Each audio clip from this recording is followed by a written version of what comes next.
Assalamualaikum warahmatullahi wabarakatuh. Kembali lagi bersama aku. Di sini aku mau ngevlog ke-7 tentang praktikumku yang terakhir.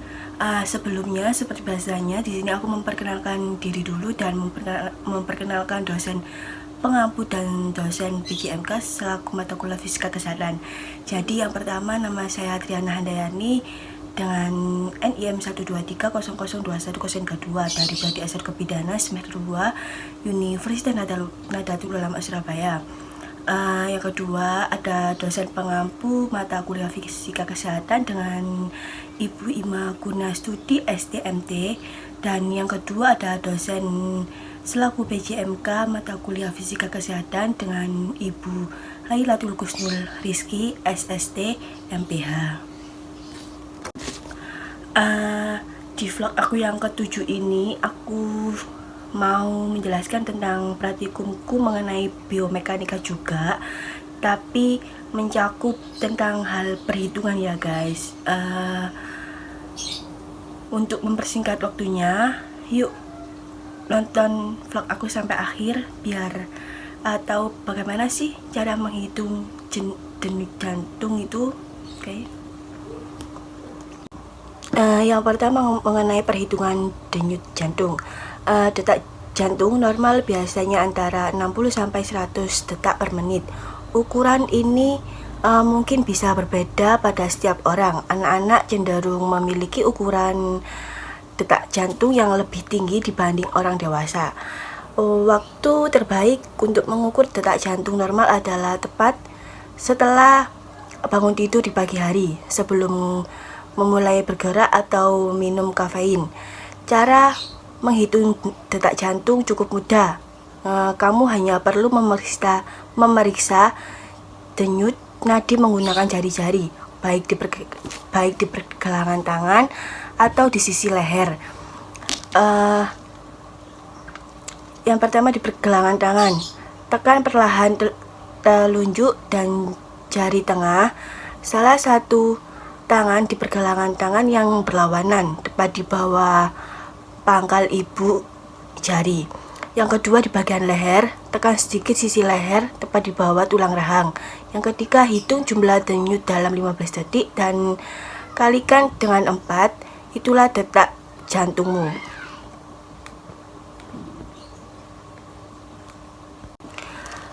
Untuk pengukuran yang lebih akurat, perlu mengulang beberapa kali dan menggunakan rata-rata dari ketiga hasil ukuran tersebut.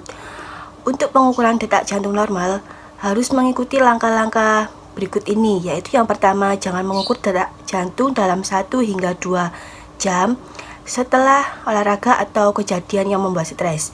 Detak jantung bisa tetap tinggi setelah aktivitas berat.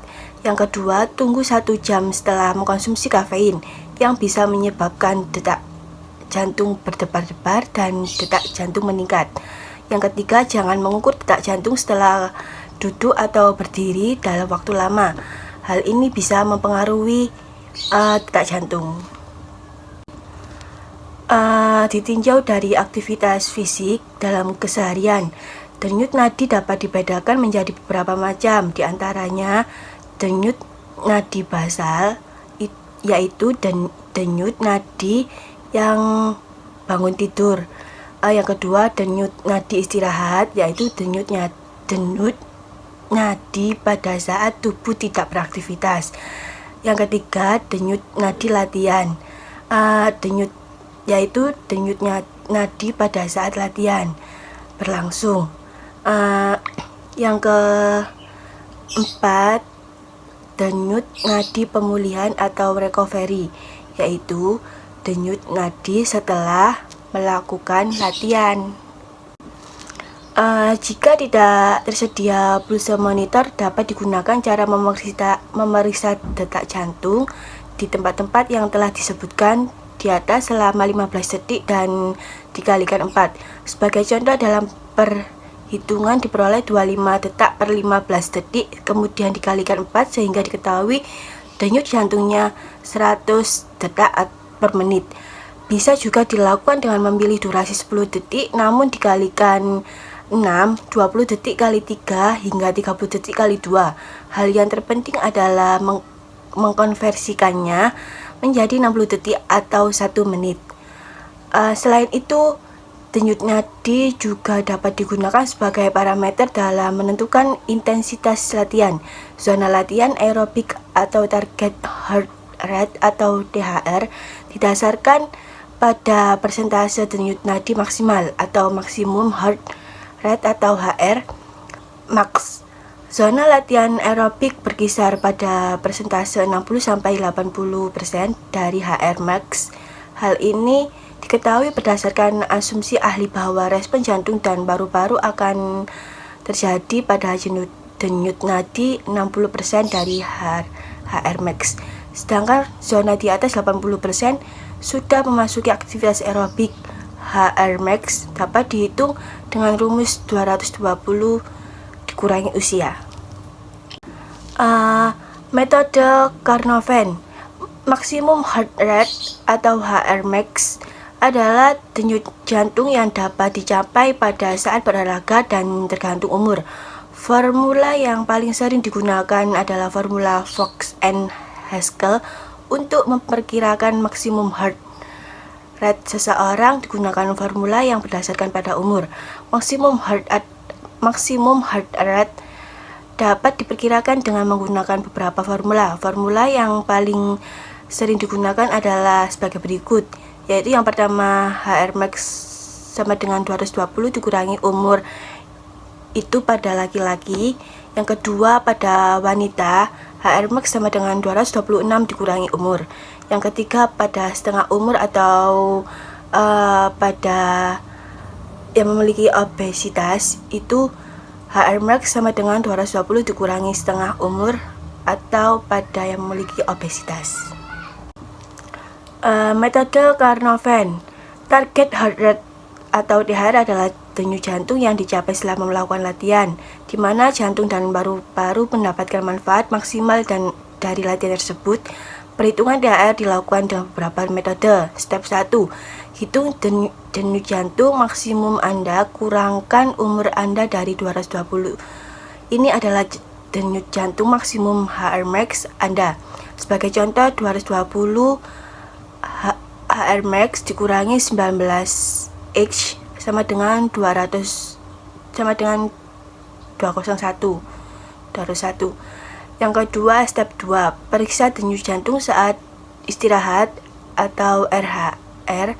Anda dapat menghitung denyut jantung selama 60 detik atau selama 30 detik dan mengkalikannya dengan 2, asalkan hitungan akhir menjadi denyut per menit.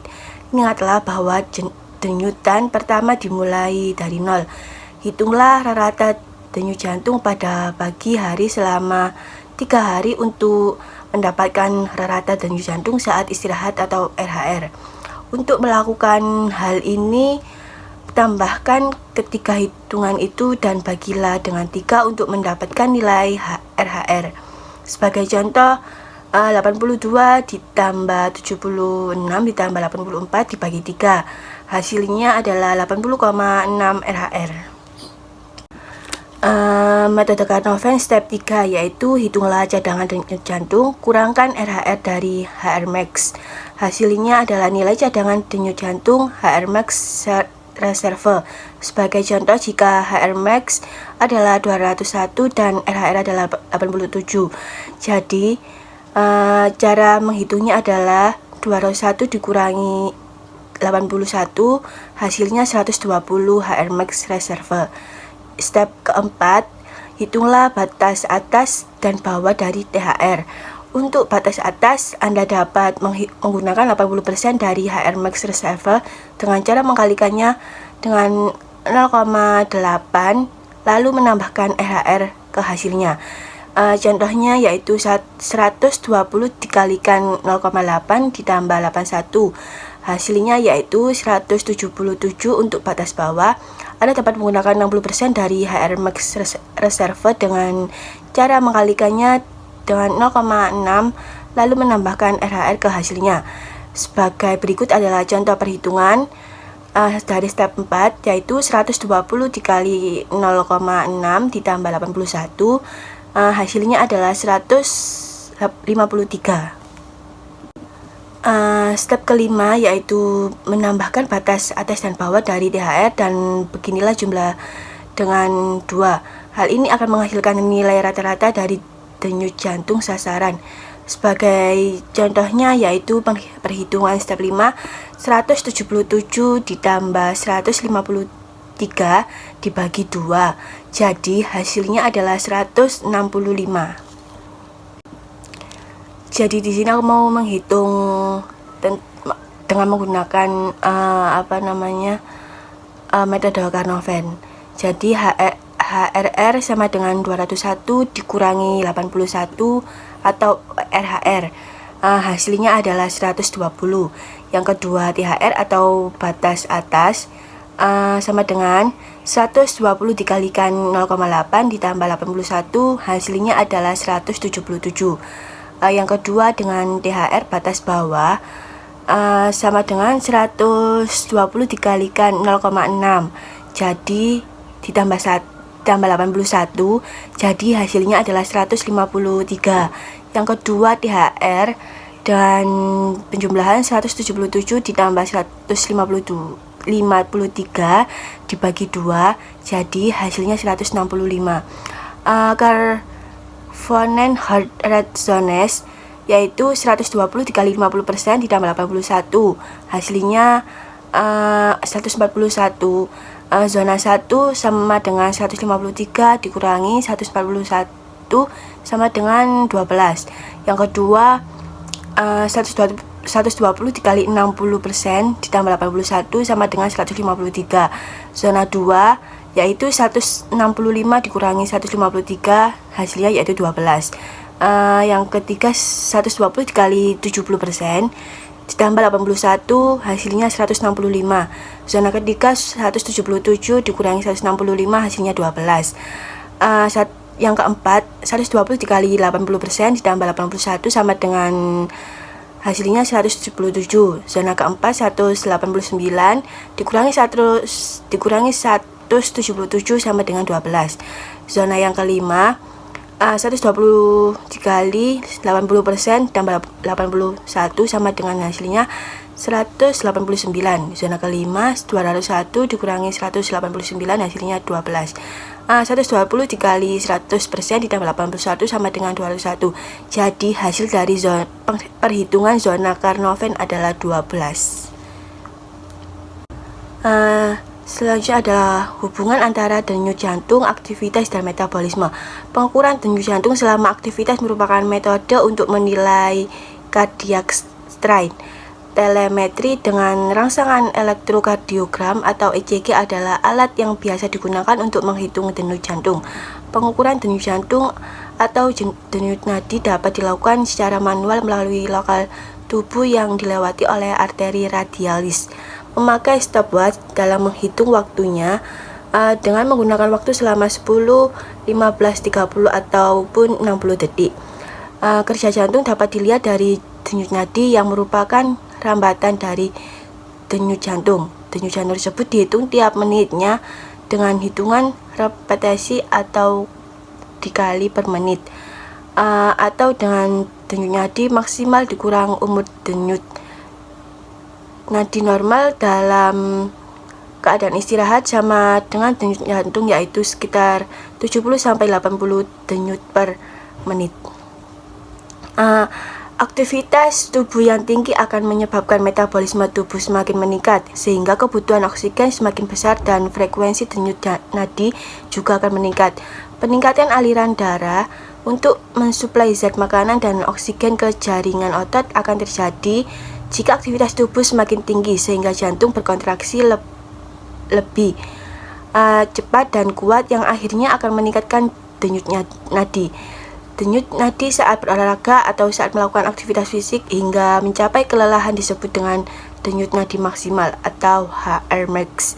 HRmax merupakan batas kemampuan seseorang saat suatu melakukan aktivitas yang dapat memacu denyut jantung, dan apabila setelah diukur angka denyut nadi setelah telah melebihi HR max, maka sebaiknya segera istirahat, karena jika diteruskan dapat menimbulkan kram jantung.